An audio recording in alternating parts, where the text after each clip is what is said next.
So I guess if I could, my main goal would be to PR again and break my record again. That would be awesome.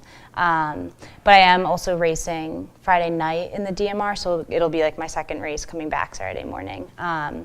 So generally it's a little harder coming back on the double, but getting as close to that record as possible would be awesome. And again, if I break it, that would be the most I could ask for. So it kind of depends on the race. Sometimes the race is more run by time with kind of even splits per lap. So if, for example, if you know you want to run like a 5-10 mile, you know what you would have to hit each lap to do that.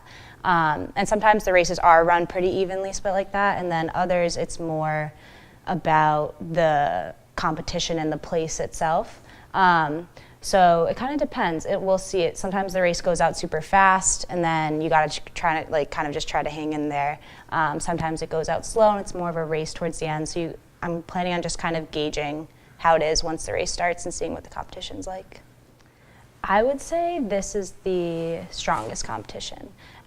It'll be a lot of the same teams that we've run against previously at other meets, but this meet and then the meet we had last weekend, which was the state meet, have qualifying times. So at any other meet, as long as like you're on the team, you're entered, you can run in whatever event you want.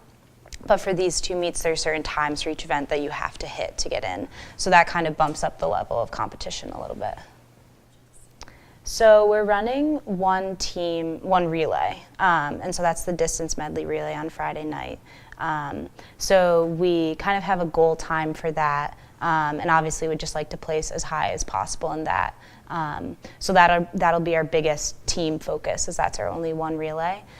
So 4 of us are in that. And then in terms of the individual events on Saturday, we're all looking to hopefully be like top ECAC, so that's the top 8 people in each race. So if everyone could make that, that'd be awesome. Yeah, so I'm actually pretty new to the 500. I only started running it this year, and still haven't nailed down the pacing perfectly yet. So I think kind of focusing on pacing this weekend and the better competition would definitely give rise to a good opportunity to PR again.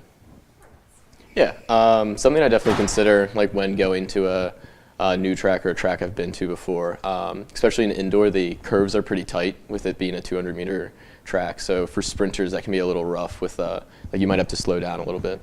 So if the curves are a little tighter and the straightaways are longer, so just keeping that in mind when I want to pass people or something of that sort, just keep it in the back of your head. Yeah.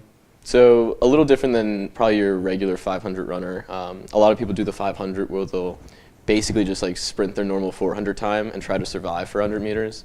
But I try to run as quick as I can, but kind of hold on to that pace the whole time, which helps me catch people at the end, which is usually a good strategy, I think. Yeah.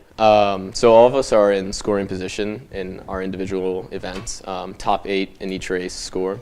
And all of us are rated in the top 8 currently. So I think if all of us were able to score this weekend, that would be a huge team accomplishment.